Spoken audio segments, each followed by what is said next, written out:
Hello friends, आप सभी का स्वागत है आज के नए क्लास में। जिसमें आज फ्रेंड्स हम पढ़ेंगे मूल अधिकार यानी कि फंडामेंटल राइट्स। ठीक है। इस वीडियो को देखने के बाद आपको जो है कि मूल अधिकार से एक भी क्वेश्चन देख छूटेंगे नहीं। ठीक है। यहाँ पर आपको सभी क्वेश्चन देखने को मिलेंगे जो आपके वन लाइनर क्वेश्चन हमने लिया है। ठीक है फ्रेंड। इस वन लाइनर क्वेश्चन को पढ़ने के बाद आप जो है कि कहीं से भी कोई किताब उठा करके आप मूल अधिकार लगाइए। आपका एक भी प्रश्न जो है कि इधर उधर नहीं छूटेगा। क्योंकि फ्रेंड्स आपका सीटेट का एग्ज़ाम खत्म हो चुका है। तो आपका एग्ज़ाम पास होने के बाद आपको तैयारी करना है टीटी पीटी की और आपको प्राइमरी टीचर की जो करते हैं लोग, प्राइमरी टीचर की। ठीक है, तो चलिए वीडियो को स्टार्ट करते हैं। ये आपका बेहद ही महत्वपूर्ण क्लास होने वाली है आज की। इसके बाद आपको पढ़ने के बाद मूल अधिकार कुछ भी नहीं पढ़ना है, आपको केवल केवल प्रैक्टिस टेस्ट लगाना रहेगा। ठीक है, तो चलिए वीडियो को स्टार्ट करते हैं। ये रहा, दिया है आपका परीक्षा दृष्टि यानी भारतीय संविधान मूल अधिकार फंडामेंटल राइट्स। ठीक है। तो चलिए, इससे पहले आपसे रिक्वेस्ट है कि अगर हमारे चैनल को सब्सक्राइब नहीं किया तो सब्सक्राइब कर लीजिए। क्योंकि यहाँ से आपको जो है कि आपकी यहाँ से टीचर से संबंधित किसी भी प्रकार के सवाल जो है कि आपके यहाँ से मिलते रहेंगे। और आपको जो है कि यहाँ से सीटेट से रिलेटेड भी क्वेश्चन आपके, जिसे आपका हो गया प्रीवियस ईयर और आपका जो है कि एनसीईआरटी। तो यहाँ से आपकी तैयारी कंप्लीट हो पाएगी फ्रेंड। तो चलिए वीडियो को स्टार्ट करते हैं। ये रहा आपका पहला क्वेश्चन। देखिए, मूल अधिकार का सर्वप्रथम विकास कहाँ हुआ था? ऑप्शन पहला है,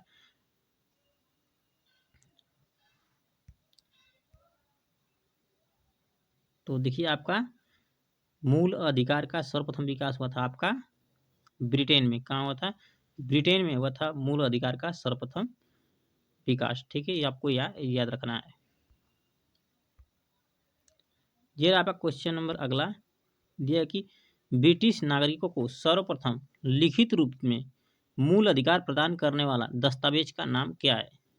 इसको कहते हैं अपना अधिकार पत्र यानी कि मैग्ना कार्टा। ये रहा आपका नेक्स्ट क्वेश्चन। दिया है कि ब्रिटिश सम्राट जॉन ने कब मैग्ना कार्टा पर हस्ताक्षर किया था? ऑप्शन आपका दिया है इसमें।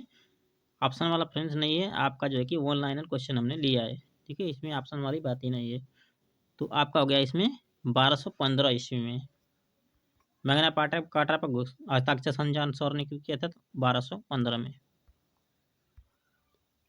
ये रहा क्वेश्चन नंबर अगला। दिया कि किस देश ने 1789 ईस्वी में मानव एवं नागरिकों के अधिकार घोषणा पत्र द्वारा अपने नागरिकों को मूल अधिकार प्रदान किया? तो ये किया था आपका फ्रांस ने 1789 ईस्वी में नागरिकों के अधिकार घोषणा पत्र द्वारा अपने नागरिकों को मूल अधिकार प्रदान किया था। कौन सा? तो आपका फ्रांस राज्य। फ्रांस देश है, राज्य नहीं है। ठीक है। फिर आपका आगे देखिए, फ्रांस के शासक लुईस 16वां को किस कारण से फांसी पर चढ़ा दिया गया था? तो ये आपका किया गया था मूल अधिकारों के उल्लंघन के कारण जो है कि लुईस 14वां को फांसी पर चढ़ा दिया गया। लुईस 16वां को। ठीक है। ये रहा आपका अगला क्वेश्चन। देखिए कि अमेरिकी संविधान में संविधान संशोधन द्वारा कब मूल अधिकारों को शामिल किया गया? तो किया गया आपका 1791 ईस्वी में। ठीक है। संविधान संशोधन द्वारा जो है कि अमेरिका संविधान में जो है कि मूल अधिकार को शामिल किया गया 1791 ईस्वी में। ये रहा आपका अगला। दिया कि सर्वप्रथम किस देश के संविधान में मूल अधिकारों का प्रावधान किया गया? तो किया गया आपका अमेरिका के संविधान में।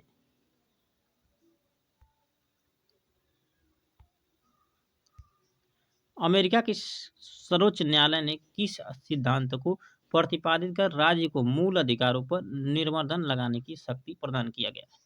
तो यह किया गया आपका राज्य शक्ति यानी पावर, पोलिस पावर का सिद्धांत। ठीक है, राज्य शक्ति सिद्धांत में आपका किया गया। ये रहा आपका अगला क्वेश्चन। दिया कि भारत में सर्वप्रथम मूल अधिकारों की मांग किस विधेयक के माध्यम से की गई थी? तो किया गया था संविधान विधेयक 1895 के माध्यम से भारत में सर्वप्रथम जो है कि आपका मूल अधिकार की मांग की गई थी। किस विधेयक के अंतर्गत? तो की गई थी आपका संविधान विधेयक 1895। ये रहा अगला क्वेश्चन दिया कि 1925 ईस्वी में कॉमनवेल्थ ऑफ इंडियन विल के माध्यम से किसने मूल अधिकार की मांग की थी? तो की थी आपका एनी बेसेंट के द्वारा किया गया था मूल अधिकारों की मांग कॉमनवेल्थ ऑफ इंडिया के माध्यम से। अगला क्वेश्चन दिया कि नेहरू रिपोर्ट के माध्यम से मोतीलाल नेहरू ने कब मूल अधिकारों की मांग की थी? तो ये किए थे आपका 1928 ईस्वी में। अगला क्वेश्चन संविधान सभा द्वारा किसकी अध्यक्षता में मूल अधिकारों पर परामर्श हेतु एक समिति का गठन किया गया था? तो ये किया गया था आपका सरदार वल्लभ भाई पटेल की अध्यक्षता में। ठीक है, ये रहा आपका नेक्स्ट क्वेश्चन दिया है कि अल्पसंख्यक एवं मूल अधिकार पर परामर्श हेतु किसकी अध्यक्षता में उप समिति गठित की गई थी? तो ये की गई थी आपकी जेबी कृपलानी की अध्यक्षता में। अगला क्वेश्चन दिया है कि भारतीय संविधान में किस अनुच्छेद के अंतर्गत नागरिकों को मूल अधिकार प्रदान किया गया? तो देखिए आपका किया गया है 12 से 35 अनुच्छेद के अंतर्गत। ठीक है, 12 से 35 के अंतर्गत जो है कि भारत के मूल अधिकारों का जो है कि उल्लेख किया गया है। अगर भाग की बात किया जाए तो ये किया गया है भाग आपका 3 में। ठीक है, 2 में आपका नागरिकता है और 3 में मूल अधिकार है।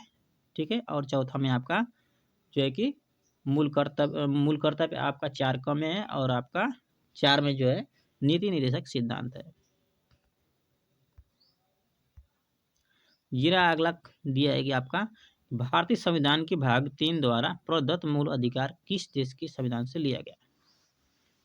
तो भारतीय संविधान के भाग 3 के द्वारा प्रदत्त मूल अधिकार जो है आपका लिया गया अमेरिका के संविधान से। ठीक है, बहुत ही इंपॉर्टेंट क्वेश्चन है, आपका एग्जाम में हमेशा आता है। ये रहा अगला क्वेश्चन देखिए सामान्यतः मूल अधिकार राज्य कृत्य के विरुद्ध एक गारंटी है, किंतु कुछ मूल अधिकार व्यक्तियों के विरुद्ध भी प्रदान किए गए हैं। वे कौन से मूल अधिकार हैं जिन्हें व्यक्तियों के विरुद्ध प्रदान किया गया है? ठीक है, तो आपका है आपका ये वाला अनुच्छेद 15, 2, 17, 23, 24। ठीक है, प्रदत्त मूल अधिकार जो व्यक्तियों के विरुद्ध में जो है कि प्रदान किया गया है, आपको याद रखना है 15, 2, 17 अनुच्छेद, 23 अनुच्छेद और 24। 17, 23, 24 और 15, 2। ठीक है, आपको 4 ठो याद रखना है। ये अधिकार आपके जो है कि व्यक्तियों के विरुद्ध है। ये भी आपका एग्जाम में पूछता है इसको। ये आपका अगला दिया है कि किस संविधान संशोधन द्वारा यह उपबंध किया गया कि आपात के दौरान भी अनुच्छेद 20 और 21 निलंबित नहीं किए जा सकते?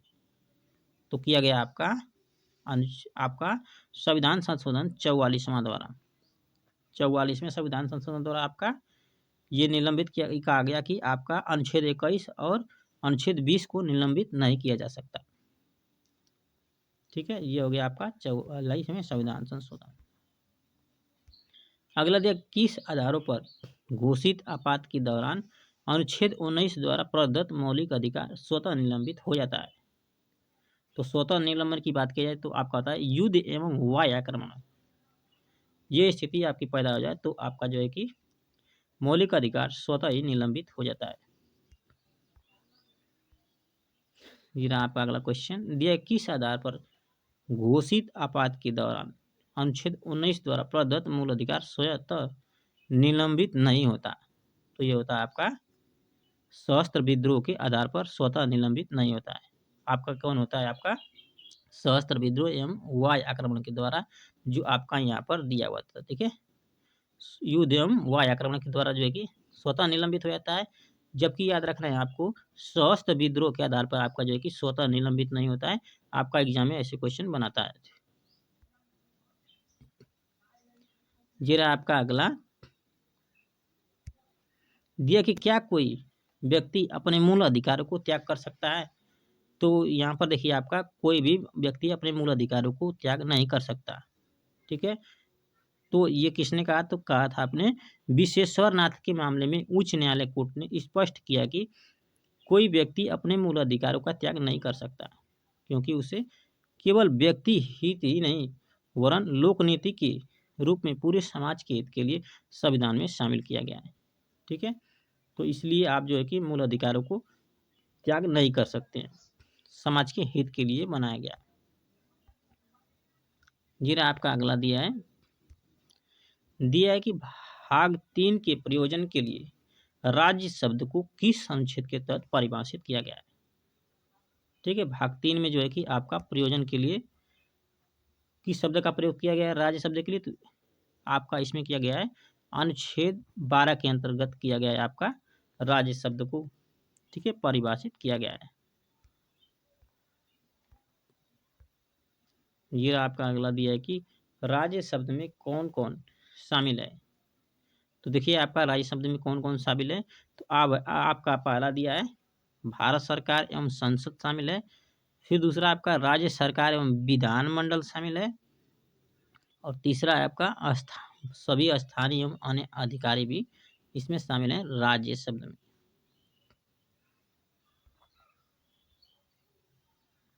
अगला आपका दिया है कि संविधान का कौन सा अनुच्छेद न्यायालय को यह शक्ति प्रदान करता है कि वह विधानमंडल द्वारा निर्मित मूल अधिकारों का उल्लंघन करने वाली विधियों का न्यायिक पुनर्विलोकन कर सकता है। तो ये करता है आपका अनुच्छेद 13, याद रखना है अनुच्छेद 13 जो है कि विधानमंडल द्वारा मूल अधिकारों का उल्लंघन करने वाली विधियों का न्यायिक पुनर्विलोकन कर सकता है अनुच्छेद 13।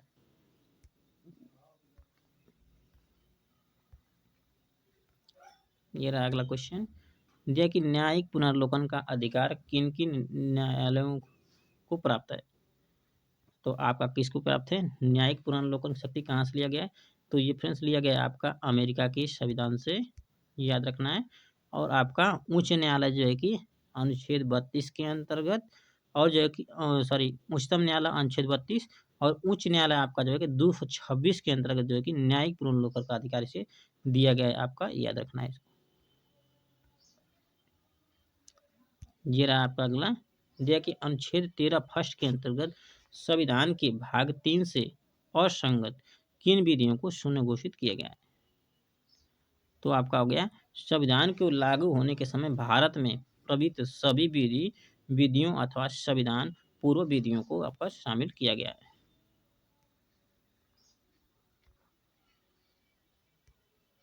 अगला दिया है आच्छादन का सिद्धांत संविधान के किस अनुच्छेद से संबंधित है। तो आच्छादन का सिद्धांत जो संबंधित है आपका अनुच्छेद 13 से संबंधित है आपका आच्छादन का सिद्धांत। अगला आपका दिया है कि मूल अधिकारों का अल्पीकरण करने वाली विधियां किस अनुच्छेद के अंतर्गत शून्य घोषित की गई। तो मूल अधिकारों को जो अल्पीकरण करने वाली विधियां उनको घोषित किया गया आपका शून्य घोषित किया गया अनुच्छेद 13 के अंतर्गत। और आच्छादन का सिद्धांत भी आपका 13 अनुच्छेद के अंतर्गत दिया गया है। कौन कौन से सिद्धांत अनुच्छेद 13 से संबंधित है। तो देखिए आपका आच्छादन का सिद्धांत बताया जिसने हमने, वो आपका हो गया पृथक्करणीय का सिद्धांत, ठीक है, पृथक्करणीयता का सिद्धांत। और आपका हो गया अधित्याग का सिद्धांत। तो आपको याद रखना है कि 13 अनुच्छेद से कौन कौन सिद्धांत सम्मिलित है। तो आपका आच्छादन का सिद्धांत, पृथक्करण का सिद्धांत, करणीयता का सिद्धांत और आपका होगा अधित्याग का सिद्धांत। अगला दिया है कि भारत में न्यायिक पुनर्विलोकन का सिद्धांत कहाँ से लिया गया है। ठीक है, तो ये भी हमको आपको बताएं कि ये लिया गया था आपका अमेरिका के संविधान से, यानी यूएसए के संविधान से। ये रहा आपका अगला क्वेश्चन, दिया कि आच्छादन के सिद्धांत से संबंधित प्रमुख वाद कौन सा है। तो देखिए आच्छादन के सिद्धांत से संबंधित आपका वाद है भिखारी बनाम मध्य प्रदेश। देखिए ये कैसे संबंधित है, तो आच्छादन के सिद्धांत से संबंधित है। अगला आपका दिया है कि संविधान का कौन सा अनुच्छेद उच्चतम न्यायालय को मूल अधिकारों का सजग प्रहरी बनाता है। ठीक है, तो ये बनाता है आपका अनुच्छेद 13 जो है कि अनुच्छेद 13 याद रखना है कि उच्चतम न्यायालय को मूल अधिकारों का सजग प्रहरी बनाता है अनुच्छेद 13। दिया है कि किस अनुच्छेद के तहत यह कहा गया कि राज्य कोई ऐसी विधि नहीं बना सकता जो भाग 3 में उपबंधित मूल अधिकारों को छीनती है या न्यून करती है। तो इसमें आपका कहा गया अनुच्छेद 13(2) में कहा गया, ठीक है, ऐसा कहा गया है कि किस राज्य कोई भी ऐसी विधि नहीं बना सकता जो भाग 3 में उपबंधित मूल अधिकार को छीनता हो या उसको न्यूनतम करता हो। तो ये आपका हो गया अनुच्छेद 13(2). ये भी आपको याद रखना है, ये भी पूछता है एग्जाम में। अगला आपका दिया है कि अनुच्छेद 13(2) के अंतर्गत किस प्रकार की विधियों को शून्य घोषित किया गया है। अनुच्छेद 13 के अंतर्गत किस विधियों को शून्य घोषित किया गया है? तो आपका हो जाएगा मूल अधिकारों से असंगत ऐसी विधियों को जो संविधान के लागू होने के पश्चात राज्य द्वारा निर्मित की गई हो। ठीक है, तो आपका हो गया ये वाला क्वेश्चन। उसके बाद अगला क्वेश्चन ये रहा आपका।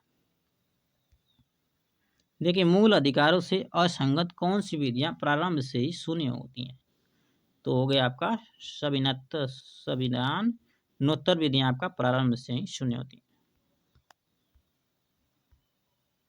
ये रहा आपका अगला क्वेश्चन। दिया कि अधित्याग का सिद्धांत किस अनुच्छेद से संबंधित है? ये आपका अनुच्छेद 13 से।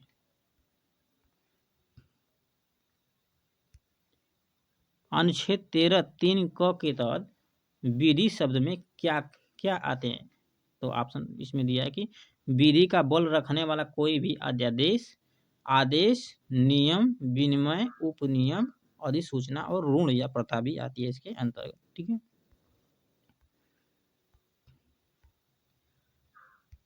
अगला दिया कि क्या संसद द्वारा किया गया संविधान संशोधन अनुच्छेद 13 के अर्थों में विधि है? तो संसद द्वारा जो किया गया संशोधन फ्रेंड्स से आपका अनुच्छेद 13 के अंतर में विधि आपका नहीं है। ठीक है, ये किसने कहा है? तो आपका दिया क्या कहा है? केशवानंद भारती। अगला दिया कि भारत के मूल संविधान में कुल कितने मौलिक अधिकारों का उपबंध किया गया था? तो ये किया गया था आपका 7 मौलिक अधिकार। ठीक है, 7 मौलिक अधिकारों का आपका उल्लेख किया गया था। अब आगे देखते हैं हम लोग। लेकिन बात क्या हुआ आपका कि संपत्ति के मूल अधिकार को किस संविधान संशोधन के द्वारा मूल अधिकार से अलग कर दिया गया?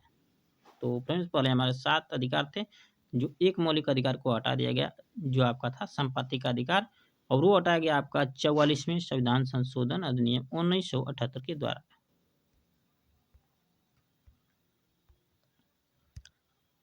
जी रहा आपका अगला क्वेश्चन। संपत्ति का मूल अधिकार किस अनुच्छेद के तहत उपबंधित किया गया था?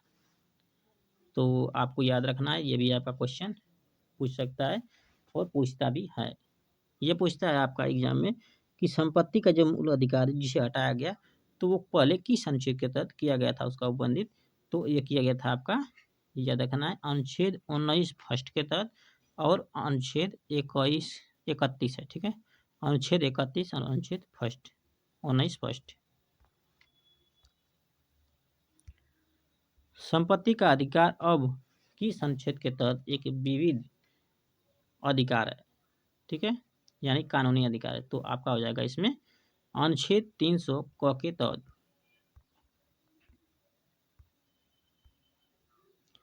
अगला देखिए, वर्तमान भारतीय संविधान के अंतर्गत नागरिकों को कुल कितने मौलिक अधिकार प्रदान किया गया? तो वर्तमान की बात किया जाए तो कुल 6 मौलिक अधिकार है। ठीक है, 7 थे, उसमें से एक हटा दिया गया संपत्ति के अधिकार को 44 संविधान संशोधन 1978 के द्वारा, और घोषित आपका 300 क के रूप में सुशोभित कर दिया गया। ये रहा आपका अगला क्वेश्चन दिया है कि संविधान के किस अनुच्छेद के अंतर्गत समता के अधिकार का वर्णन किया गया है?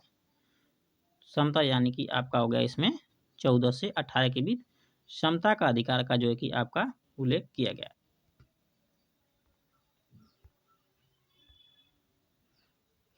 ये रहा आपका अगला क्वेश्चन।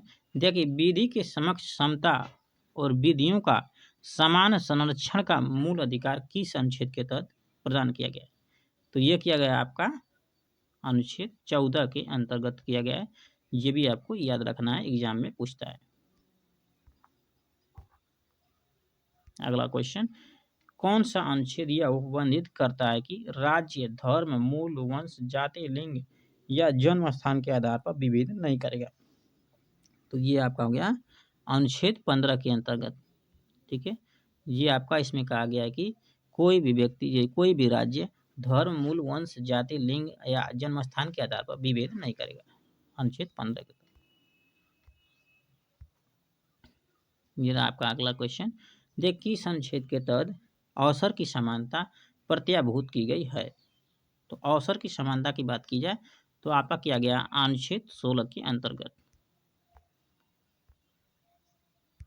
अगला क्वेश्चन, कौन सा अनुच्छेद अस्पृश्यता का अंत करता है।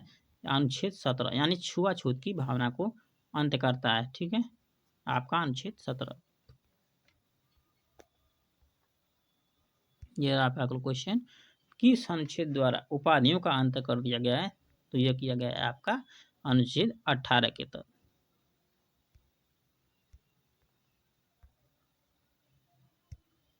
अनुच्छेद 14 द्वारा प्रदत्त समानता का अधिकार किनको उपलब्ध है।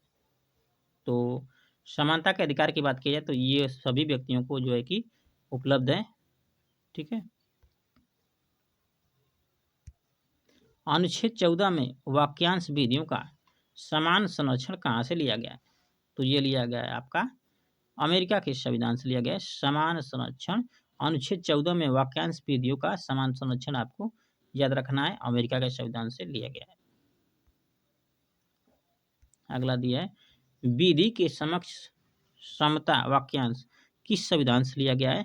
तो विधि के समक्ष समता का जो लिया गया आपका लिया गया है ब्रिटेन के संविधान से। और विधि के समक्ष संरक्षण, यहाँ पर देखिए विधि के समक्ष, ठीक है, वाक्यांश विधियों का समान संरक्षण लिया गया आपका अमेरिका से। और ये आपका था विधि के समक्ष समता आपका ब्रिटेन से। ये आपका अगला क्वेश्चन दिया कि भारतीय संविधान के किस अनुच्छेद में विधि का शासन नीति है। विधि का शासन किस में नीति है आपका हो गया इसमें अनुच्छेद 14 में विधि का शासन नीति। ये रहा आपका अगला क्वेश्चन। देखिए, अनुच्छेद 14 द्वारा प्रत्याभूत समता का अधिकार किनको किनको किनके किनके विरुद्ध प्राप्त है। यह आपका यह अधिकार कार्यपालिका कृत्य, अधिष्ठायी विधि यानी मौलिक विधि और आपका है प्रक्रिया विधि के विरुद्ध प्राप्त है। यह भी आपको याद रखना है, कार्यपालिकाकृत, अधिष्ठायी विधि यानी मौलिक विधि और प्रक्रिया विधि, तीन ठो याद रखना है आपका। देखिए, किस अनुच्छेद के द्वारा प्रदत्त समता के मूल अधिकार का दावा एक कंपनी भी कर सकती है। तो ये कर सकती है आपका अनुच्छेद 14 द्वारा प्रदत्त समता के अधिकार की।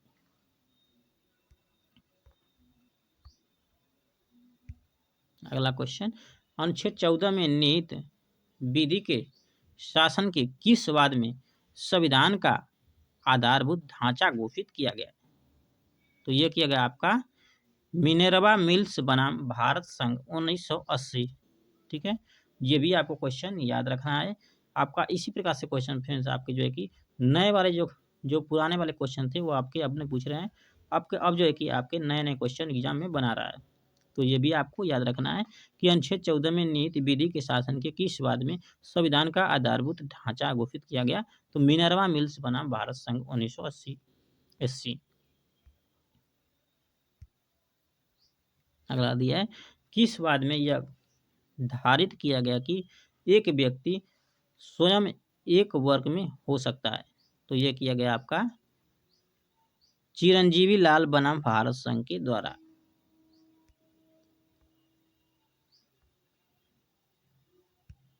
अगला क्वेश्चन, किन अनुच्छेद के तहत समता के अधिकार की गारंटी दी गई है। तो समता के अधिकार की गारंटी दी गई है अनुच्छेद 14 से 18 के बीच। किस वाद में कहा गया कि समता और स्वेच्छाचारिता एक दूसरे के कट्टर शत्रु हैं। तो ये कहा आपका ईपी रोयप्पा बनाम तमिलनाडु राज्य ने कहा था कि आपका समता और स्वेच्छाचारी एक दूसरे क्या है तो कट्टर शत्रु हैं। ईपी रोयप्पा बनाम तमिलनाडु राज्य।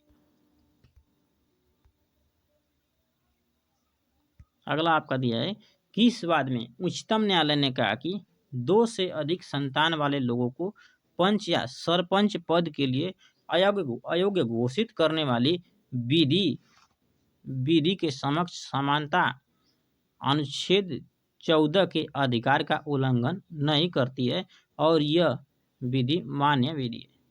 ठीक है, तो ये हो गया आपका जावेद बनाम हरियाणा राज्य ने कहा था। ठीक है, जावेद बनाम हरियाणा राज्य। ये आपका अगला क्वेश्चन देखिए, अनुच्छेद 15 फर्स्ट किस आधार पर राज्य द्वारा नागरिकों के मध्य विभेद करने का निषेध करता है?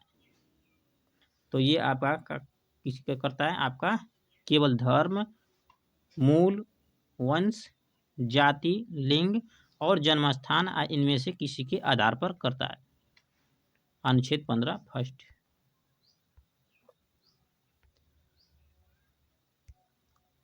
आपका दिया है अनुच्छेद 15 द्वारा प्रदत्त मूल अधिकार किनको किनको प्राप्त है?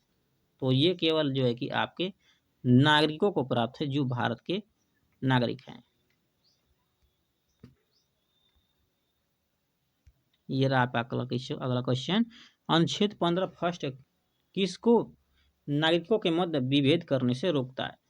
तो ये करता है आपका राज्य को विभेद करने से रोकता है।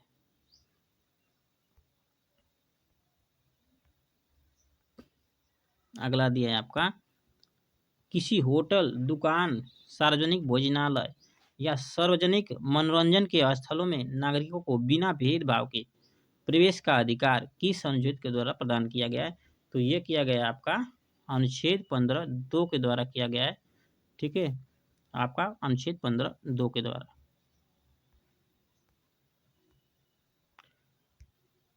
अगला दिया कि किस अनुच्छेद के द्वारा नागरिकों को सरकारी या सार्वजनिक उपयोग हेतु समर्पित कुआं, तालाबों, सड़क, स्नान घाट आदि के उपयोग का भेदभाव रहित अधिकार प्रदान किया गया है 15(2) में भी। ठीक है, जिसमें होटल था वही आपका जो है कि कुआं, तालाब, सड़क और स्नान घाट का भी इसी में है 15(2) अनुच्छेद में। इसमें आपका 15(2) में भी आपका होटल, दुकान, सार्वजनिक भोजनालय, मनोरंजन का भी था और इसी में जो है कि कुआं, सड़क वाला भी इसमें दिया है। अगला आपका दिया है, समाज के कमजोर वर्ग के संरक्षण के लिए प्रदान किया गया है प्रावधान किस अनुच्छेद में दिया गया है? ठीक है, तो कमजोर वर्ग के लिए दिया गया है अनुच्छेद 15 में।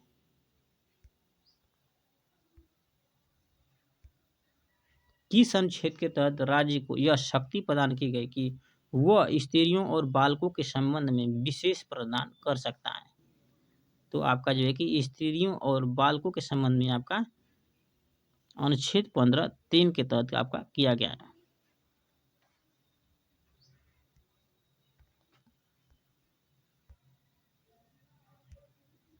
अगला दिया है, किस बाद में महिलाओं का घरेलू हिंसा से संरक्षण अधिनियम 2005 को संवैधानिक घोषित किया गया आपका डी पालराज बनाम भारत संघ के बाद में। ठीक है, यानी कि महिलाओं का जो है कि आप जो है कि हिंसा नहीं कर सकते।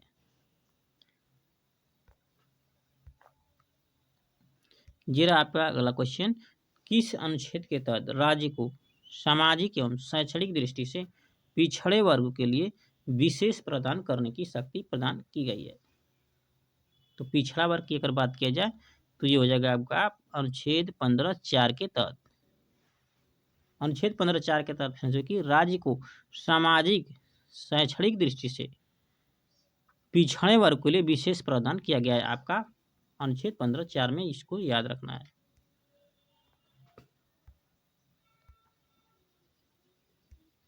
अगला दिया है, मद्रास राज्य बनाम चंपाकम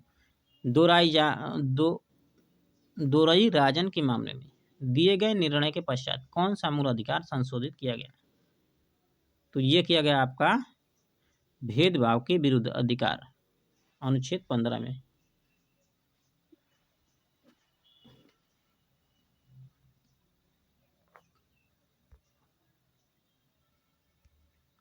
अनुच्छेद 15(4) संविधान में कब जोड़ा गया? तो ये जोड़ा गया आपका 1951 ईस्वी में, प्रथम संविधान संशोधन के द्वारा 1951 में। ये रहा आपका अगला क्वेश्चन। यह किस न्यायालय द्वारा दिए गए निर्णय के पश्चात संविधान में अनुच्छेद 15(4) जोड़ा गया? तो ये जोड़ा गया आपका मद्रास राज्य बनाम चंपाकम दोरपाई राजन के द्वारा।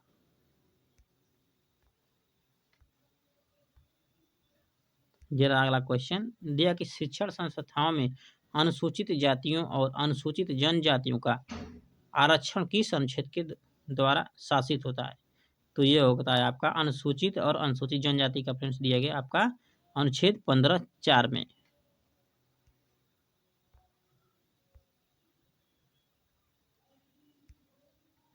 दिया अगला अनुच्छेद 15(5) को संविधान में किस संविधान संशोधन द्वारा जोड़ा गया है?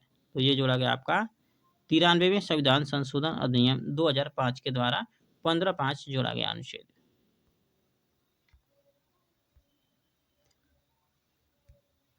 93वें संविधान संशोधन द्वारा किसके संबंध में प्रावधान किया गया? तो ये किया गया आपका 93वां संविधान संशोधन निजी शिक्षण संस्थाओं में प्रवेश में आरक्षण का। ठीक है, यानी कि आपका कहा गया कि निजी शिक्षण संस्थाओं में भी आपका आरक्षण की व्यवस्था की जाएगी। ये किया गया आपका 93वें संविधान संशोधन। किस वाद में दिए गए निर्णय के बाद संविधान में अनुच्छेद 15(5) जोड़ा गया? तो ये जोड़ा गया आपका पीए इनामदार बनाम महाराष्ट्र। ठीक है, इसी के बाद आपका 15(5) जोड़ा गया।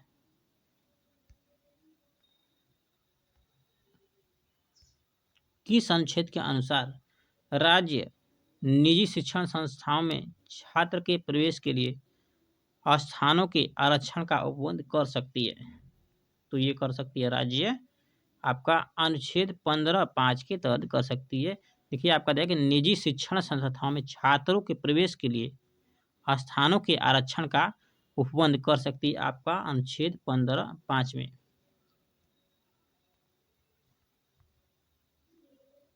ये रहा क्वेश्चन। दिया कि 93वें संविधान संशोधन को किस वाद में संवैधानिक घोषित किया गया? तो संवैधानिक की बात किया जाए तो ये किया गया आपका अशोक ठाकुर बनाम भारत संघ वाद में।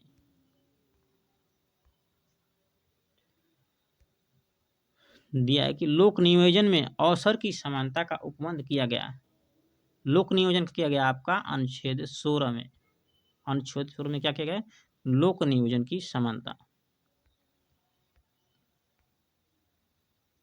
अगला दिया है संविधान की प्रस्तावना में प्रयुक्त समाजवादी शब्द के साथ साथ किन अनुच्छेदों को पढ़ने से समान कार्य के लिए समान वेतन का मौलिक अधिकार उच्चतम न्यायालय ने निगमित किया है? ठीक है, तो जो समान कार्य के लिए समान वेतन का कार्य जो है कि आपका किया है 14 और 16 दोनों में दिया क्या है, इसको आपको याद रखना है, अनुच्छेद 14 और अनुच्छेद 16।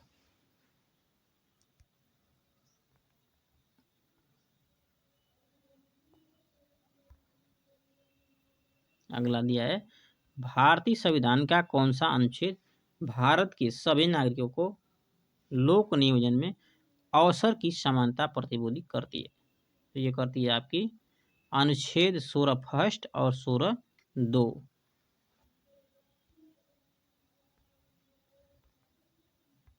अगला क्वेश्चन। किस अनुच्छेद के तहत किसी राज्य की सरकारी सेवाओं हेतु उस राज्य में निवास की योग्यता विहित करने वाली विधियां बनाई जा सकती हैं? तो आपकी बनाई जा सकती हैं अनुच्छेद 16 3 के तहत।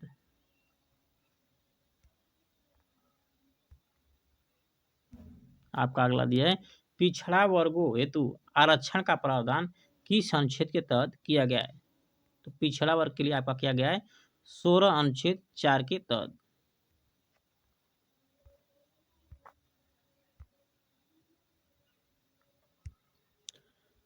किस वाद में यह धारिता किया गया कि पिछड़े वर्ग के लिए के निर्धारण के लिए केवल जाति सुसंगत नहीं है, इसके लिए गरीबी, शिक्षा का स्तर, पेशा आदि बातों पर भी ध्यान देना चाहिए? तो ये आपका किया गया बालाजी बनाम मैसूर राज्य। ठीक है, बालाजी मैसूर राज्य के द्वारा कहा गया कि पिछड़े वर्ग के निर्धारण के लिए केवल जाति सुसंगत नहीं है, इसके लिए गरीबी, शिक्षा, पेशा आदि बातों पर भी ध्यान देना चाहिए। ये कहा था आपका बालाजी बनाम मैसूर जी। अगला क्वेश्चन दिया है, किस वाद में उच्चतम न्यायालय ने कहा कि पिछड़ेपन के निर्धारण के लिए जाति सुसंगत है और इसे प्रमुख आधार बनाया जा सकता है। ठीक है, तो ये कहा आपका इंद्रसानी बनाम भारत संघ 1993, जो मंडल मामले के नाम से प्रसिद्ध है। ठीक है, तो ये कहा कि जाति जो है कि ये आपका क्या कहा कि पिछड़ेपन के निर्धारण के लिए जाति सुसंगत है और इसे प्रमुख आधार बनाया जा सकता है। लेकिन आपका देखिए बालाजी बनाम मैसूर आज कहा कि आपका इसके साथ में जो है कि गरीबी, शिक्षा और पेशा आदि बातों पर भी ध्यान देना चाहिए।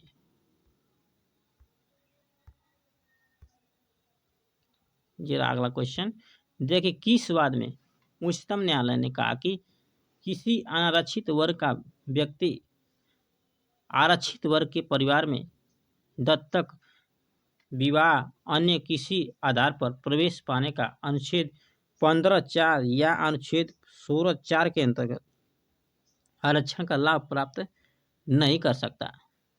ठीक है, ये कहा किसने, तो बलसंपा पाल बनाम कोचीन विश्वविद्यालय ने।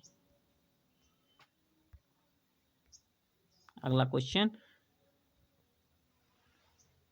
अगला है आपका कि इंद्रसानी बनाम भारत संघ के वाद में विनिश्चय के समय उच्चतम न्यायालय के मुख्य न्यायाधीश कौन थे? तो उस समय न्यायाधीश थे श्री एच.एम. कार्निया। ठीक है, HM. Cornea, Shri HM. Cornea थे किस समय, तो इंद्रसानी बनाम भारत संघ के वाद के विनिश्चय के समय।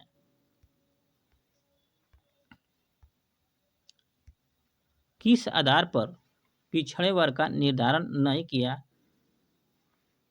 किया जा सकता है? यहाँ पर दिया है, यहाँ पर मिस्टेक है। ठीक है, तो आपका किया जा सकता है आर्थिक आधार पर, यहाँ पर था। ठीक है, आर्थिक आधार पर नहीं किया जा सकता।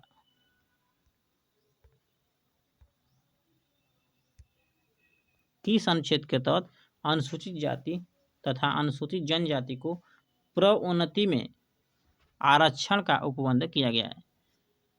तो अनुसूचित जाति और अनुसूचित जनजाति का किया गया आरक्षण आपका 16(4) क के तहत आपका प्रावधान किया गया है।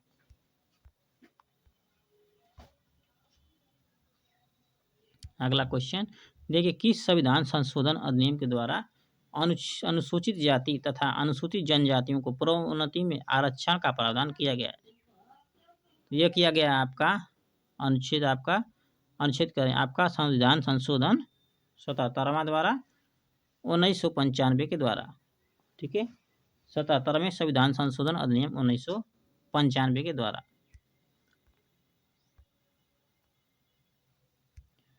देख, किस वाद में उच्चतम न्यायालय द्वारा दिए गए निर्णय के प्रभाव को समाप्त करने हेतु संविधान में अनुच्छेद 16(4) को जोड़ा गया? तो ये जोड़ा गया आपका इंद्रसानी बनाम भारत संघ 1993 के मामले में। अगला क्वेश्चन, ये किस अनुच्छेद के अंतर्गत अग्रनयन का सिद्धांत विहित किया गया है? तो यानी कि कैरी ऑफ वर्ड, ये किया गया आपका अनुच्छेद 16(4) क के द्वारा, 16(4) ख के द्वारा आपका जो है कि इसका जो है कि अग्रनयन का सिद्धांत विहित किया गया। अगला दिया है, किस संविधान संशोधन के द्वारा अनुच्छेद 16(4) ख को संविधान में जोड़ा गया? तो ये जोड़ा गया आपका अनुच्छेद आपका संविधान संशोधन 81वें द्वारा।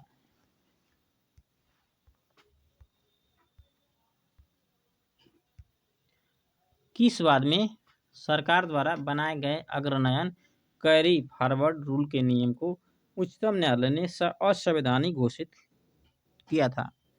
तो ये किया था आपका देवासन बनाम भारत संघ की बात में किया था।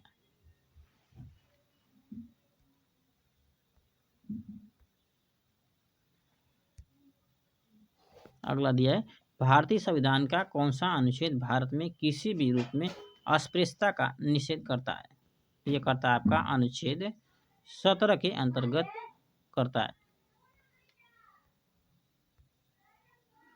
आपका अगला क्वेश्चन दिया कि protection of civil rights act, protection of civil rights act 1955 किस अनुच्छेद के क्रियान्वयन हेतु अधिनियमित किया गया है?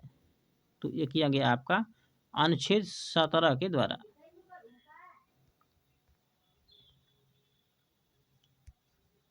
ये रहा आपका अगला क्वेश्चन, अस्पृश्यता अपराध अधिनियम 1955 को अब किस नाम से जाना जाता है? तो इसको जाना जाता है फ्रेंड्स आपका सिविल अधिकार संरक्षण अधिनियम यानी protection of civil rights act 1955।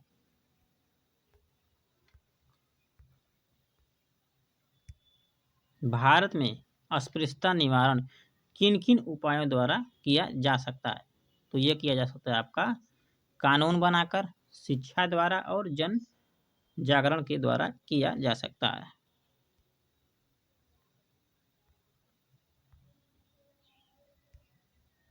अगला क्वेश्चन, कौन सा अनुच्छेद भारत में उपाधियों का अंत करता है? तो ये करता है आपका अनुच्छेद 18 जो है आपका उपाधियों का अंत करता है। अगला क्वेश्चन, किस क्षेत्रों से राज्यों को सम्मान प्रदान करने की अनुमति है? तो ये आपका है सेना और विद्या के क्षेत्र में। आपका हो गया सेना और विद्या के क्षेत्र में जो है कि राज्य को सम्मान प्रदान करने की अनुमति है। अगला क्वेश्चन, कोई विदेशी नागरिक जो भारत में कोई विश्वास या लाभ का पद धारण किया है, किसकी अनुमति से किसी विदेशी राज्य से उपाधि ग्रहण कर सकता है? तो ये आपका होगा राष्ट्रपति की। ठीक है, आपका राष्ट्रपति की अनुमति से जो है कि उपाधि धारण कर सकता है।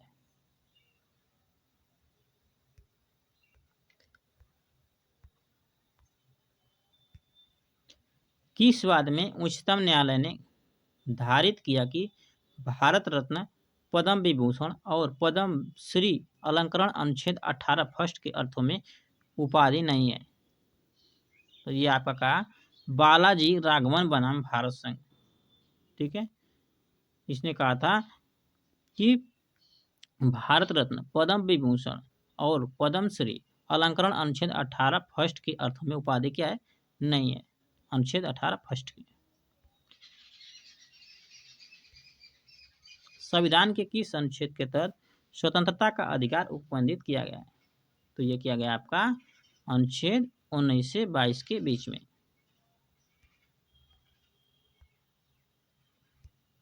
अनुच्छेद 19 के अंतर्गत कौन सी स्वतंत्रताएं दी गई हैं? तो अनुच्छेद 19 में दिया गया आपका वाक आदि से संबंधित स्वतंत्रताएं। ठीक है, आपका वाक से संबंधित यानी बोलने से संबंधित स्वतंत्रताएं। किस अनुच्छेद के तहत अपराधों के लिए दोष सिद्धि के संबंध में संरक्षण प्रदान किया गया है? तो दोष सिद्धि के बारे में अपराध के लिए तो किया गया आपका अनुच्छेद 20 के तहत।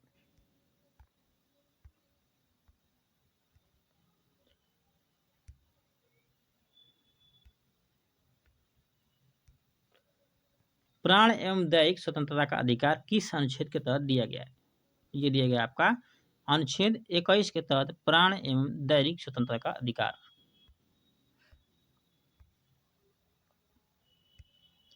अनुच्छेद 21 क के अंतर्गत कौन सा मूल अधिकार प्रदान किया गया है? तो अनुच्छेद 21 क के द्वारा आपका शिक्षा का मूल अधिकार प्रदान किया गया है, शिक्षा का अधिकार।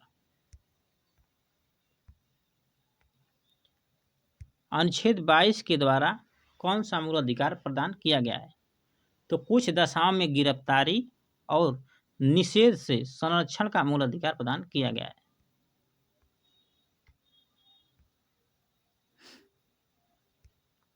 मूल संविधान द्वारा अनुच्छेद 19 के तहत कुल कितनी स्वतंत्रताएं उपबंधित की गई हैं?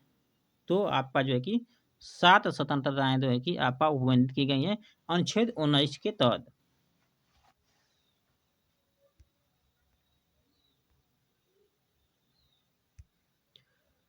वर्तमान में अनुच्छेद 19 के तहत कुल कितनी स्वतंत्रताओं का उल्लेख है। ठीक है, तो इस समय आपका जो है कि 6 स्वतंत्रताएं हैं। ठीक है, पहले जो था आपका दिया था इसमें मूल संविधान में अगर आपका देगा तो 7 थी, लेकिन वर्तमान में जो है क्या है आपकी कि अब 6 हो गई है। आपको संपत्ति वाला हटा दिया गया था, इसके बाद 6 हो गया। अगला आपका दिया है अनुच्छेद 19 फर्स्ट च में उपबंधित संपत्ति के अधिकार को किस संविधान संशोधन द्वारा समाप्त कर दिया गया था। ठीक है, वही क्वेश्चन आ गया आपका। तो आपका किया गया था 44वें संविधान संशोधन के द्वारा। ठीक है, इससे पहले आपकी 7 स्वतंत्रताएं थी 19 में, जबकि एक जो है कि जब हटा दिया गया तो आपकी हो गई 6। कौन हटाया गया आपका संपत्ति का अधिकार 19 फर्स्ट च को हटा दिया गया। 19 अनुच्छेद 19 द्वारा प्रदत्त स्वतंत्रताएं किन्हें प्राप्त हैं।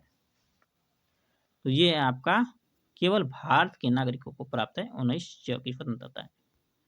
19 आपका अनुच्छेद की, ठीक है, च नहीं है, केवल 19 है आपकी।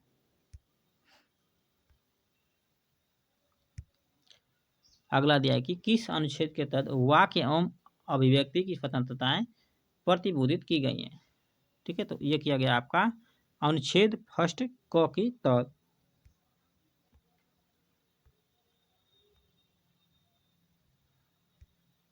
दिया है किस अनुच्छेद के अंतर्गत वाक्य एवं अभिव्यक्ति की स्वतंत्रता पर युक्ति युक्त निर्बंधन हेतु आधार विहित किया गया है। यह किया गया आपका अनुच्छेद 19(2) के तहत किया गया है।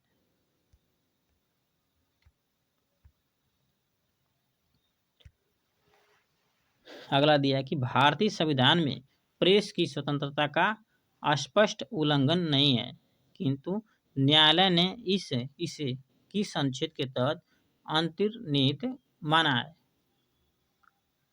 ठीक है, तो प्रेस की स्वतंत्रता का जो है कि आपका भारतीय संविधान में उल्लेख नहीं है, लेकिन जो है कि जो आपका न्यायालय जो है कि किस अनुच्छेद के तहत माना है, तो आपका माना है 19 फर्स्ट के तहत, 19 फर्स्ट क के तहत। ठीक है, 19 फर्स्ट क के तहत माना है।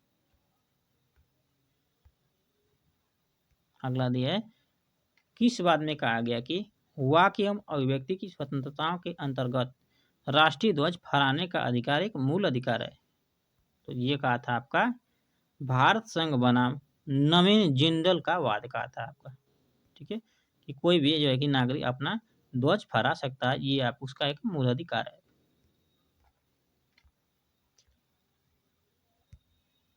अगला क्वेश्चन किस वाद में धारित किया गया कि वाक्य एवं अभिव्यक्ति की स्वतंत्रता में चुप रहने की स्वतंत्रता भी शामिल है। ठीक है, तो इसमें किसने कहा चुप रहने की स्वतंत्रता भी शामिल है, तो ये कहा था आपका इमैनुअल बनाम केरल राज्य के बाद में।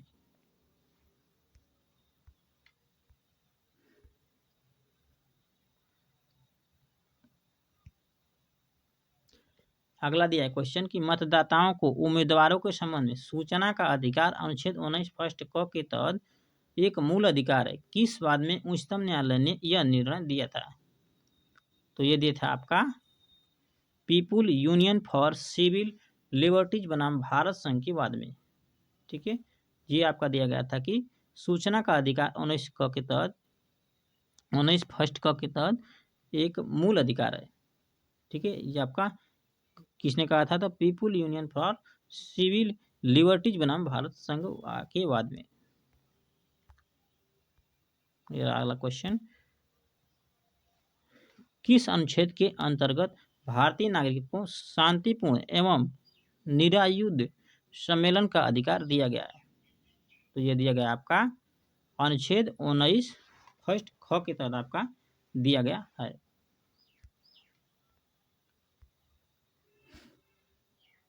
ये आपका अगला क्वेश्चन दिया कि सभा एवं सम्मेलन के अधिकार पर राज्य किन आधारों पर निर्बंध आरोपित कर सकता है।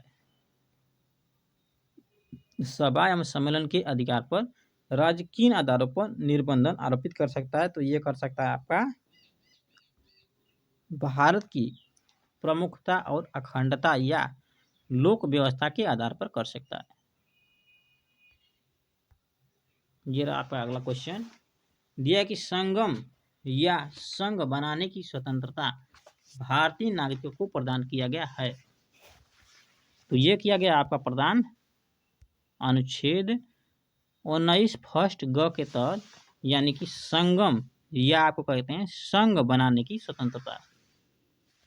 संघ आप बना सकते हैं, तो आपका किया गया है 19 फर्स्ट ग के तहत। अगला क्वेश्चन दिया है कि संगम या संघ बनाने की स्वतंत्रता पर राज्य अनुच्छेद 19(4) के तहत किन आधारों पर प्रतिबंध लगा सकती है। तो ये प्रतिबंध लगा सकती है आपके भारत की प्रमुख एवं अखंड लोक व्यवस्था अथवा सदाचार के आधार पर।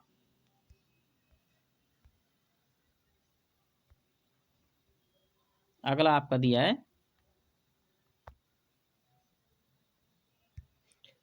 अनुच्छेद 19 द्वारा प्रदत्त स्वतंत्रताओं में से किन स्वतंत्रताओं पर राज्य की प्रमुखता एवं अखंडता के हित में निर्बंधन लगाया जा सकता है।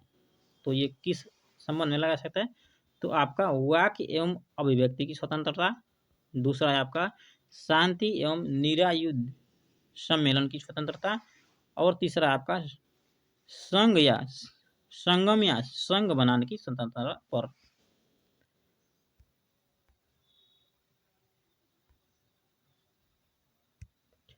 अगला आपका दिया है कि अनुच्छेद 19 द्वारा प्रदत्त किन स्वतंत्रताओं पर राज्य द्वारा अनुसूचित जनजातियों के हित में निर्बंधन लगाया जा सकता है। तो ये लगाया जा सकता है आपका संचरण एवं निवास की स्वतंत्रता पर। संचरण एवं निवास की स्वतंत्रता पर आपका लगाया जा सकता है।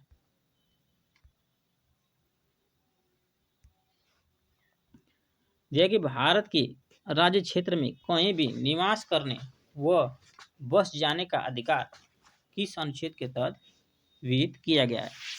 तो यह किया गया आपका अनुच्छेद फर्स्ट अ के द्वारा आपका, ठीक है, अंग के द्वारा है। अनुच्छेद 19 अंग के द्वारा जो है कि आपका कहा गया कि राज्य क्षेत्र में कहीं भी निवास करने और बस जाने की स्वतंत्रता दी गई है भारत के राज्य क्षेत्र में।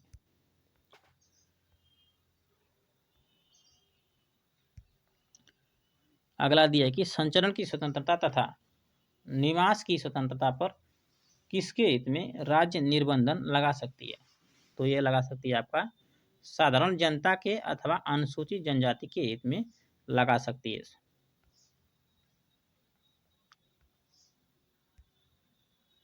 किस बाद में ऋषिकेश महापालिका क्षेत्र में अंडा बेचने पर लगा प्रतिबंध संवैधानिक घोषित किया गया है।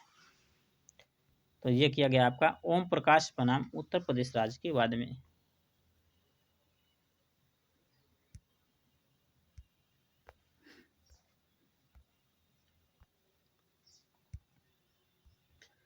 संविधान का कौन सा अनुच्छेद कार्योत्तर विधियों से संरक्षण प्रदान करता है। तो ये करता है आपका अनुच्छेद 20 फर्स्ट। क्या करता है, तो कार्योत्तर विधियों से संरक्षण प्रदान करता है। ये रहा आपका अगला क्वेश्चन। दिया है आपका कि किस अनुच्छेद के तहत दोहरे दंड से संरक्षण प्रदान किया गया।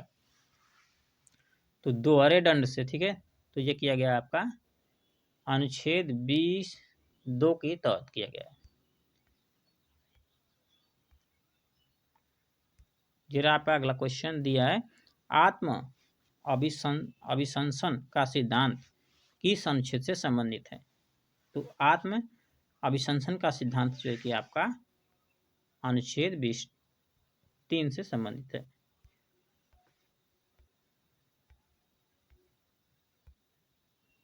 अगला क्वेश्चन आपका ये रहा, दिया कि भारतीय संविधान द्वारा एक अभियुक्त को कौन कौन सा संरक्षण प्रदान किया गया है। तो देखिए आपका कौन सा संरक्षण प्रदान किया गया, तो भारतीय अभियुक्त को, तो ये है आपका 5 संरक्षण प्रदान किया गया। उसको थोड़ा सा छोटा करते हैं। तो फ्रेंड्स आपका जो है कि ये 6 नहीं है, 5 ही है, ठीक है। कौन कौन किया गया है आपका, तो कार्य के बाद विधि से, दूसरा है दोहरे संकट से, ठीक है, आपका जो है कि यहाँ पर जो है कि 4 दे दिया है, 5 दे दिया, तो ठीक है आपका 4 ही है इसमें।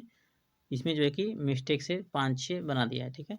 आपका जो है स्वयं अपने विरुद्ध साक्षी होने से तथा सीमित मात्रा में गिरफ्तारी और निषेध से, ठीक है। आपका इसमें 4 ही था, ये जो है कि एक्स्ट्रा बन गया है, ठीक है।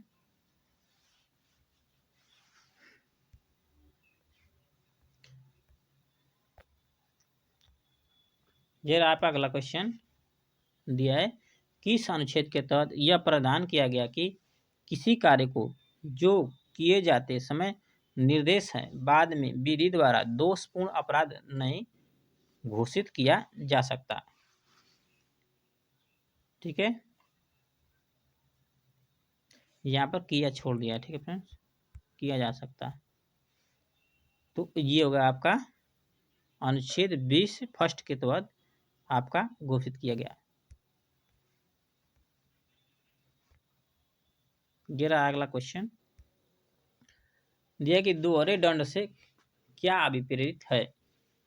तो ये आपका है, दोहरे दंड से अभिप्रेत है किसी व्यक्ति को एक ही अपराध के लिए 2 या अधिक बार अभियोजित और दंडित करना।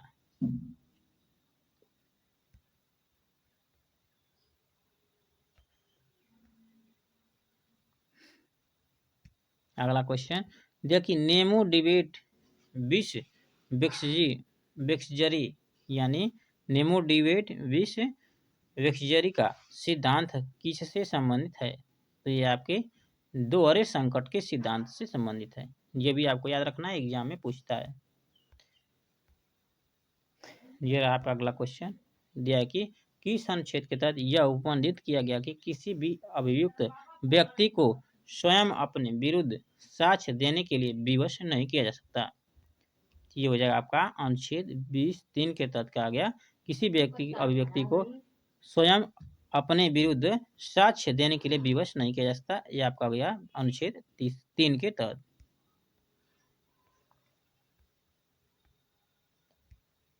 अगला दिया आपका कि किस अनुच्छेद के अंतर्गत प्राण एवं दैनिक स्वतंत्रता का अधिकार सुनिश्चित किया गया है, ठीक है। तो आपका प्राण एवं दैनिक स्वतंत्रता का अधिकार दिया गया है अनुच्छेद 21 के तहत।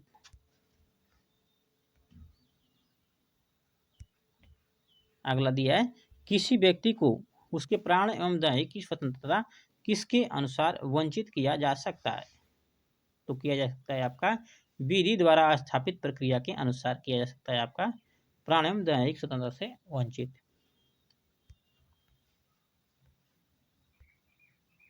यह अगला क्वेश्चन दिया कि विधि द्वारा स्थापित प्रक्रिया वाक्यांश किस देश के संविधान से लिया गया है। तो आपका लिया गया है विधि द्वारा स्थापित प्रक्रिया जापान के संविधान से लिया गया है।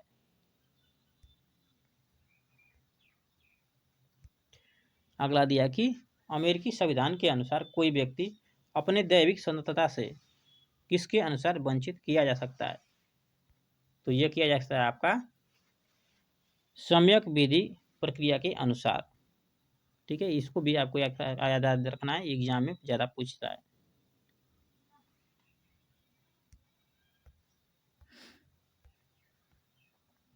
ये रहा आपका नेक्स्ट क्वेश्चन दिया है, किन मूल अधिकार को आपातकाल की घोषणा होने पर भी निलंबित नहीं किया जा सकता है। ये हो जाएगा आपका अनुच्छेद और 20 और अनुच्छेद 21 द्वारा प्रदत्त मूल अधिकार को नहीं निलंबित किया जा सकता। अगला दिया है आपका, किसी व्यक्ति को उसके प्राण एवं दैनिक स्वतंत्रता से विधि द्वारा स्थापित प्रक्रिया के अनुसार ही वंचित किया जाएगा। यह विधि द्वारा स्थापित प्रक्रिया से क्या तात्पर्य है। तो ऐसी विधि जो प्राकृतिक न्याय के सिद्धांतों के अनुसार हो, यानी मेनका गांधी बनाम भारत संघ, ठीक है। ये आपका दिया है ऐसी विधि जो प्राकृतिक न्याय के सिद्धांतों के अनुरूप हो। ये किसने बात तो किया था, क्योंकि यह किया था आपका मेनका गांधी बनाम भारत संघ ने यह आपका स्टेटमेंट दिया था।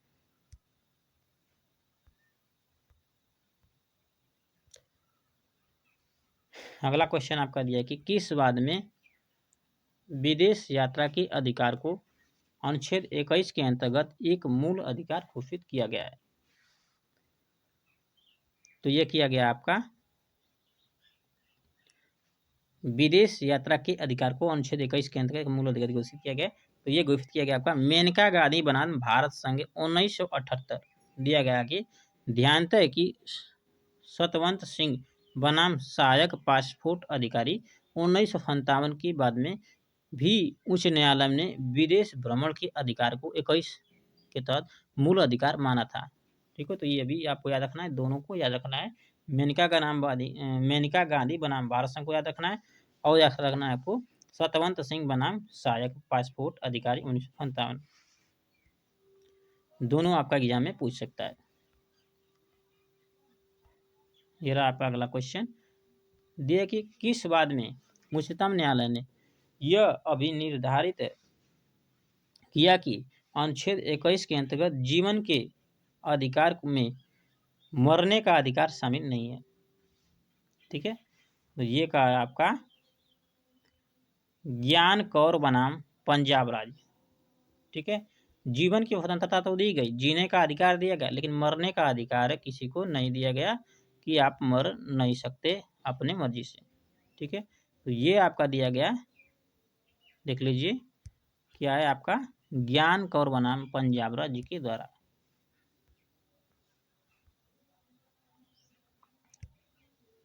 दिया है अगला, किस बाद में उच्चतम न्यायालय ने जन स्थानों पर धूम्रपान को निषेध कर दिया है। तो ये किया आपका मुरली एस देवड़ा बनाम भारत संघ के बाद में कि आप जो है कि जन स्थानों पर जहाँ पर जनता का जो है कि समूह, वहाँ पर आप जो है कि धूम्रपान नहीं कर सकते। ठीक है, ये कहा आपका मुरली एंड देवड़ा बनाम भारत संघ के बाद में। अगला दिया है किस बाद में उच्चतम न्यायालय द्वारा अनुच्छेद 21 में प्रयुक्त पद विधि द्वारा स्थापित प्रक्रिया की व्याख्या ठीक न्याय संगत एवं उचित प्रक्रिया के रूप में किया गया है। तो यह किया गया आपका मेनका गांधी बनाम भारत संघ के बाद में किया गया है। अगला क्वेश्चन आपका ये रहा, किस बाद में शिक्षा के अधिकार को जीवन के अधिकार में उच्चतम न्यायालय ने शामिल किया था। तो यह किया था आपका मोहिनी जैन बनाम कर्नाटक राज्य। ध्यान रहे कि 86वें संविधान संशोधन द्वारा शिक्षा के अधिकार को 19 क के तहत मूल अधिकार बना दिया गया है। ठीक है, तो ये आपका 21 ख में जो है कि शिक्षा के अधिकार को मूल अधिकार बनाया गया था। ठीक है, याद रखना है आपको। ये रहा अगला क्वेश्चन, उच्च न्यायालय ने किस बाद में अभिनिर्धारित किया कि तीव्र गति से विचरण एक मूल अधिकार है जो संविधान के अनुच्छेद 21 में अंतर्निहित है। तो ये क्या था आपका हुस्न आरा खातून बनाम बिहार राज्य।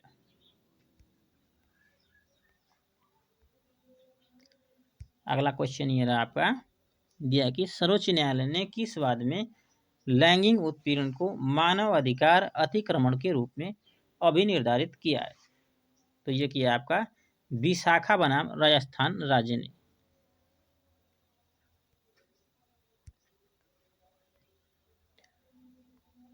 अगला क्वेश्चन ये रहा आपका, दिया कि निवारण निरोध एवं के अधीन निरुद्ध व्यक्ति को कौन कौन से अधिकार प्राप्त है। ये प्राप्त है आपकी गिरफ्तारी का आधार जानने का, दूसरा आपका अभ्यावेदन के अवसर का, और तीसरा है आपका 3 माह से अधिक निरुद्ध न किए जाने का अधिकार।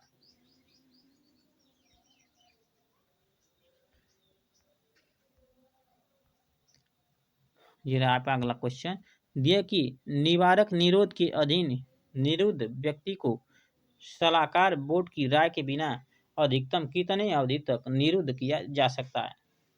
तो आपका निवारक निरोध के अंतर्गत आपका 3 माह तक जो है कि किसी व्यक्ति को सलाह बोर्ड की राय के बिना अधिकतम 3 माह तक आपका निरुद्ध किया जा सकता है।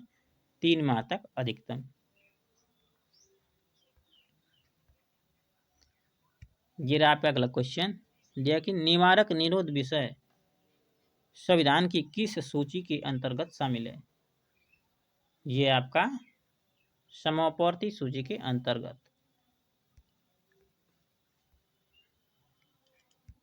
किस अनुच्छेद का समूह शोषण के विरुद्ध अधिकार की विवेचना करता है। तो शोषण के विरुद्ध अधिकार अनुच्छेद 23 और 24 करता है। ठीक है, अगला क्वेश्चन ये रहा आपका, कौन सा अनुच्छेद मानव दुर्व्यवहार एवं बाल श्रम का प्रतिषेध करता है। तो ये करता है आपका अनुच्छेद 23।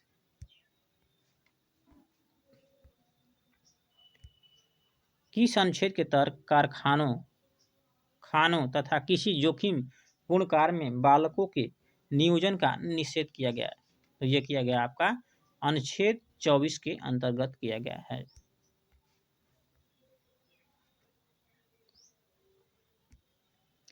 श्रमिकों को पर्याप्त मजदूरी न दिए जाने से संविधान के किस अनुच्छेद के का उल्लंघन होता है।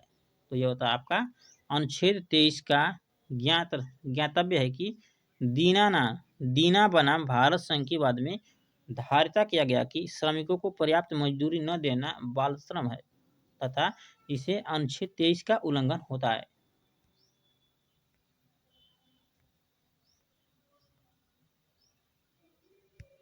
अगला क्वेश्चन ये रहा आपका, भारतीय संविधान के अंतर्गत अस्पृश्यता के बाद और किस कार्य को अपराध घोषित किया गया है। तो यह किया गया आपका मानव दुर्व्यवहार एवं बेगार को अनुच्छेद 23 के द्वारा।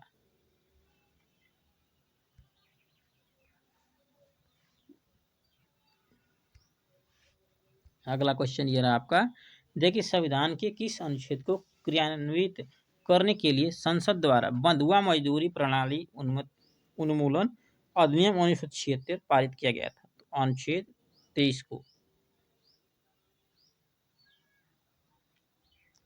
अनुच्छेद 23 को क्रियान्वित करने के लिए संसद द्वारा जो कि बंधुआ मजदूरी उन्मूलन अधिनियम 1976 को पारित किया गया। तो आपको ये भी याद रखना है। जरा आपका अगला क्वेश्चन देखिए, संविधान के किस अनुच्छेद के तहत किस आयु से कम के बालकों को किसी फैक्ट्री अथवा खदान में नियोजित का निषेध किया गया है। ठीक है, यानी कि आपका आंसर इसमें जो 14 वर्ष से कम आयु के हैं। ठीक है, आप कारखानों में या खदानों या फैक्ट्रियों में नहीं लगा सकते उन बालकों को जिनकी आयु 14 वर्ष से कम है। अगला क्वेश्चन देखिए, 14 वर्ष से कम आयु के बालक को किसी कारखाने या अन्य संकटपूर्ण कार्यों में नियोजित करना किस मूल अधिकार का उल्लंघन करता है। यह करता है आपका शोषण के विरुद्ध मूल अधिकार का। ठीक है, अनुच्छेद 24। यह रहा क्वेश्चन नंबर अगला, देखिए मूल अधिकार के अंतर्गत कौन सा अनुच्छेद बच्चे के शोषण से संबंधित है। ठीक है, ये आपका 24 अनुच्छेद।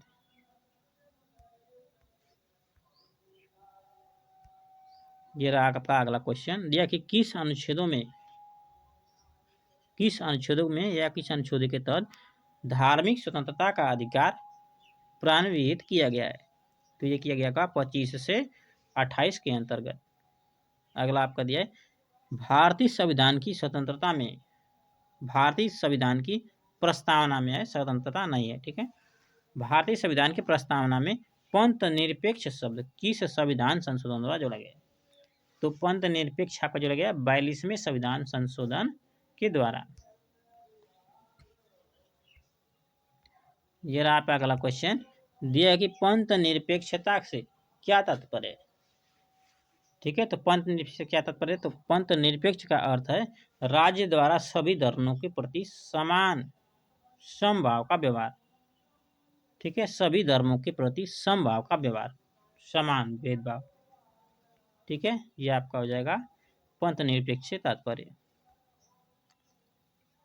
अगला आपका दिया है पंथ निरपेक्ष पर आधारित प्रथम प्रजातंत्र की स्थापना किस देश में हुई थी?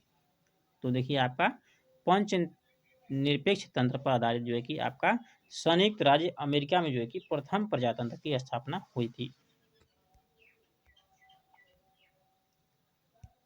अगला क्वेश्चन दिया है कि संविधान के किस अनुच्छेद के तहत व्यक्ति की अंतःकरण की स्वतंत्रता प्रतिबद्ध की गई है? तो ये की गई है आपकी अनुच्छेद 25 के तहत अंतःकरण की स्वतंत्रता।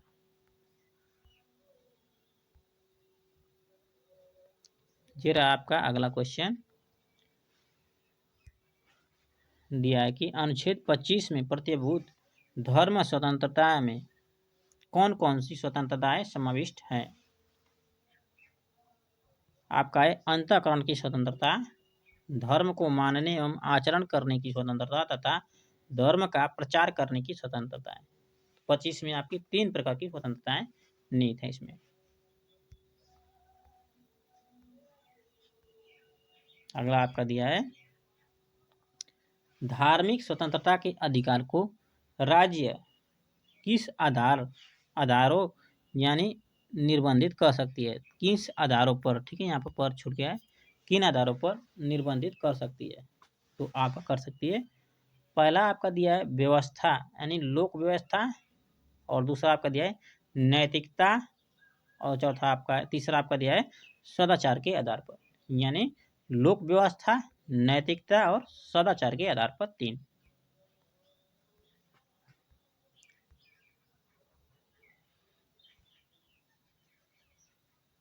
ये रहा आपका अगला क्वेश्चन दिया कि संविधान के किस अनुच्छेद के अंतर्गत सिखों द्वारा कृपाण धारण करना धार्मिक स्वतंत्रता का अंग माना गया है? तो ये आपका माना गया अनुच्छेद 25 के अंतर्गत। ज्ञात रहे कि अनुच्छेद 25 के खंड 2 ख के प्रथम स्पष्टीकरण के अनुसार कृपाण धारण करना सिखों की धार्मिक स्वतंत्रता का अंग है। ठीक है, 25 के खंड 2 ख में आपका उल्लेख है। ठीक है,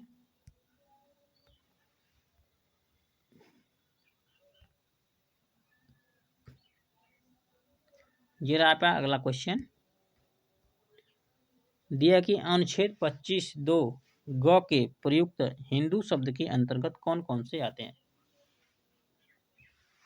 तो इसमें आते हैं बौद्ध, जैन, सिख धर्म को मानने वाले लोग आते हैं।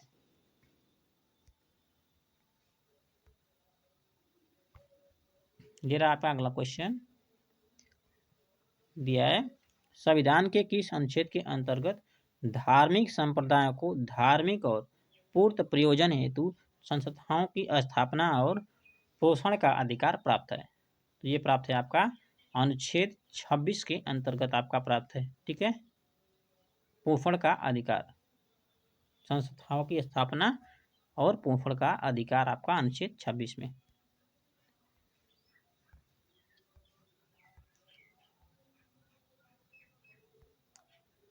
ये रहा आपका अगला क्वेश्चन देखिए अनुच्छेद 26 के अंतर्गत किस धार्मिक संप्रदाय या उसके अनुभाग को कौन कौन सा अधिकार प्रदान किया गया है? किया गया आपका धार्मिक संस्थाओं की स्थापना और पोषण का, दूसरा आपका दिया है धार्मिक कार्यों के प्रबंधन का, तीसरा आपका दिया है संपत्ति के अर्जन व स्वामित्व का। ठीक है, आपका चौथा भी इसमें दिया है क्या? चौथा भी आपका दिया है, तथा आपका ऐसी संपत्ति के प्रशासन का भी दिया गया है।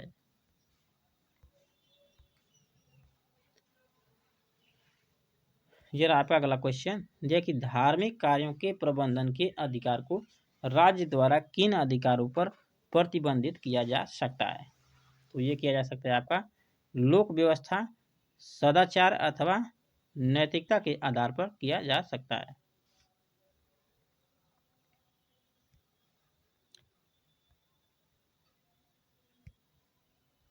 संविधान के किस अनुच्छेद द्वारा किसी व्यक्ति को ऐसा कर से उन्मुक्ति प्रदान किया गया है जिसकी आय को किसी विशेष धर्म या धार्मिक संप्रदाय की अभिवृद्धि हेतु प्रयोग किया जाता है? तो यह किया गया आपका अनुच्छेद 27 के द्वारा।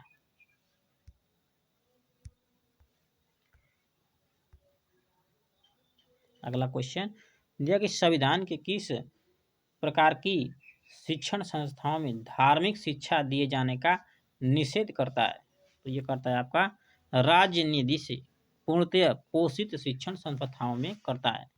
ठीक है, आपका हो जाएगा राज्य निधि से पूर्णतः पोषित शिक्षण संस्थाओं में। ये आपका अगला क्वेश्चन, देखिए किस प्रकार की शिक्षण संस्थाओं में दी जाने वाली धार्मिक शिक्षा में भाग लेने के लिए किसी व्यक्ति को बाध्य नहीं किया जा सकता है। ठीक है, नहीं किया जा सकता या फिर नहीं किया जाएगा। तो ये हो जाएगा आपका जी दिया आपका राज्य द्वारा मान्यता प्राप्त या राज्य निधि से सहायता प्राप्त करने वाली शिक्षण संस्थाओं में।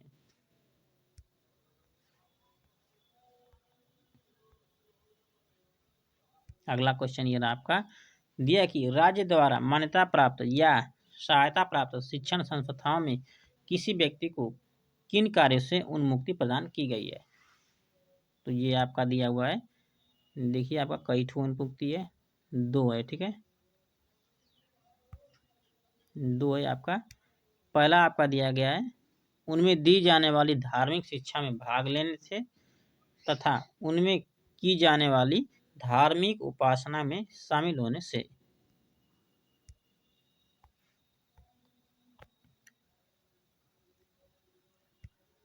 अगला क्वेश्चन दिया है, किन अनुच्छेदों के तहत संस्कृति एवं शिक्षा संबंधित मूल अधिकार उपबंधित किया गया है। तो देखिए इसमें किया गया आपका अनुच्छेद 29 और 30 के तहत सांस्कृतिक और शिक्षा संबंधित मूल अधिकार उपबंधित किया गया है 29 और 30 में।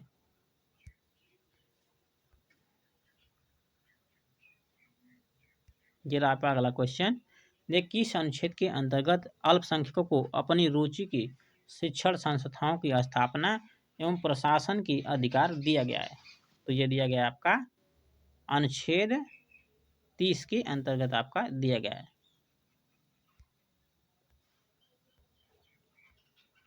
ये रहा आपका अगला क्वेश्चन, जबकि संविधान द्वारा प्रदत्त मूल अधिकार को परिवर्तित करने के लिए कौन सा मूल अधिकार उल्लंघित किया गया है। तो ये किया गया आपका संवैधानिक उपचारों का अधिकार। ठीक है, अनुच्छेद 32।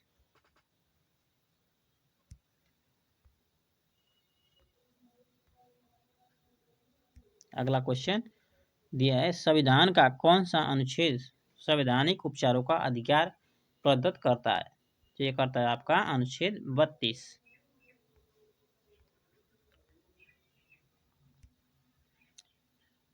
अगला क्वेश्चन ये रहा आपका, मूल अधिकार के प्रवर्तन हेतु रीट जारी करने का अधिकार किस न्यायालय को है। तो इसमें फिर आपका हो जाएगा उच्चतम न्यायालय और उच्च न्यायालय। उच्चतम न्यायालय 32 अनुच्छेद और उच्च न्यायालय 226 के तहत रीट जारी कर सकता है। यह आपका अगला क्वेश्चन दिया कि किस संविधान संशोधन द्वारा शिक्षा के अधिकार को मूल अधिकार का दर्जा प्रदान किया गया। ठीक है, तो यहाँ पर एक लिखा है, ये मिसप्रिंट है। ठीक है, आपका 86वें संविधान संशोधन संविधान संशोधन 2002 में। ठीक है, आपको 186 नहीं है, केवल 86वां संविधान संशोधन है ने सन 2002 में।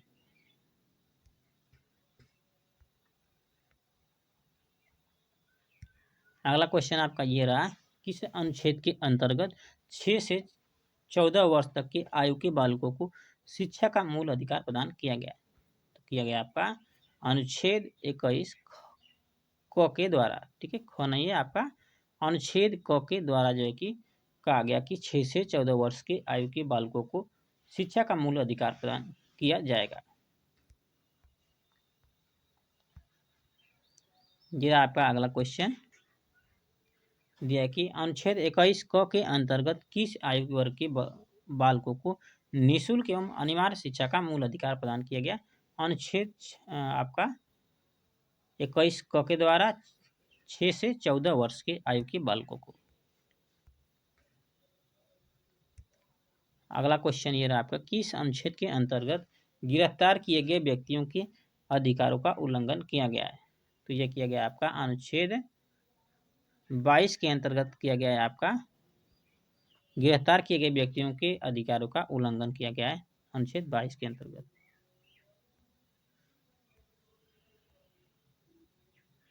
जरा आपका अगला क्वेश्चन दिया कि अनुच्छेद 22 के अंतर्गत किन विधियों के अधीन गिरफ्तार व्यक्ति के अधिकार का उल्लंघन किया गया है। तो ये किया गया आपका सामान्य दंड विधि के अधीन और आपका है निवारक निरोध विधि के अधीन।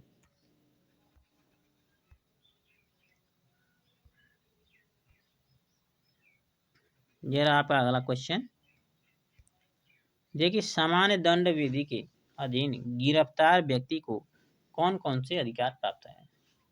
आपका है गिरफ्तारी के आधार जानने का, दूसरा आपका है विधि व्यवसायी से परामर्श का, तीसरा आपका है गिरफ्तारी से 24 घंटे के भीतर मजिस्ट्रेट के समक्ष ले जाए जाने का, और चौथा तीसरा यहाँ पर चौथा है, ठीक है 4 नंबर था 3 है डबल कर दिया है, तो चौथा आपका है मजिस्ट्रेट के आदेश के बिना 24 घंटे से अधिक निरुद्ध न किए जाने का।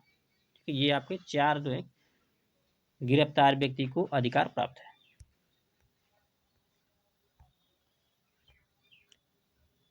ये रहा आपका अगला क्वेश्चन देखिए भारतीय संविधान का कौन सा अनुच्छेद एक गिरफ्तार व्यक्ति को अपनी रुचि के काउंसिल से परामर्श करने तथा बचाव प्रस्तुति करने का मूल अधिकार प्रदान करता है। ये करता है आपका अनुच्छेद 22 आपका करता है, ठीक है। अगला क्वेश्चन संविधान का कौन सा अनुच्छेद निवारक निरोध विधि के संबंध में प्रावधान करता है। तो ये करता है आपका अनुच्छेद 22, ठीक है, निवारक निरोध विधि के संबंध में प्रावधान करता है। फिर आपका अगला क्वेश्चन किसने संवैधानिक उपचारों के अधिकार को संविधान की आत्मा और हृदय कहा था। ये कहा था आपके भीमराव अंबेडकर ने।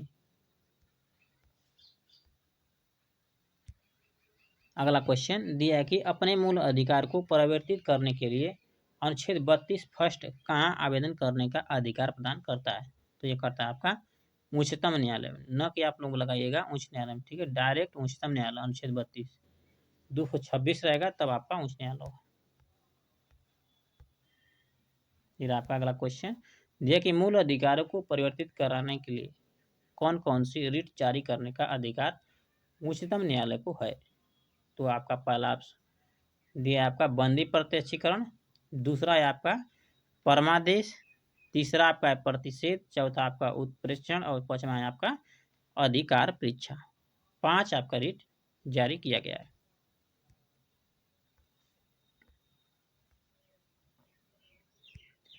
जरा आपका अगला क्वेश्चन दिया कि अवैध कैद से मुक्ति करने के लिए कौन सी रिट जारी की जा सकती है। तो ये की जा सकती है आपकी बंदी प्रत्यक्षीकरण, यानी अवैध कैद से मुक्ति के लिए, यानी किसी व्यक्ति को अवैध तरीके से किसी को जो है कि कैद कर लिया गया तो उसे मुक्ति के लिए जो है कि कौन सा रिट जारी किया गया, तो आपका बंदी प्रत्यक्षीकरण रिट। ये आपका अगला क्वेश्चन दिया है कि किस बात में अभी निर्धारित किया गया कि बंदी प्रत्यक्षीकरण रिट पर विचार करते समय निरुद्ध व्यक्ति का न्यायालय के समक्ष उपस्थित रहना आवश्यक नहीं है, ठीक है। तो ये किया गया आपका कालू सांध्याल बनाम DM दार्जिलिंग के द्वारा।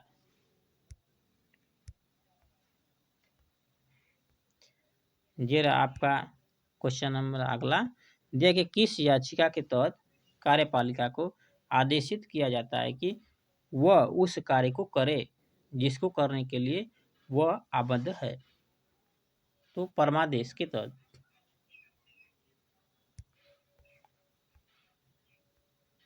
जरा आपका अगला क्वेश्चन दिया कि किसी लोक सेवक या प्राधिकारी द्वारा किसी प्रकार का कर्तव्य पूरा न किए जाने पर परमादेश रिट जारी की जा सकती है।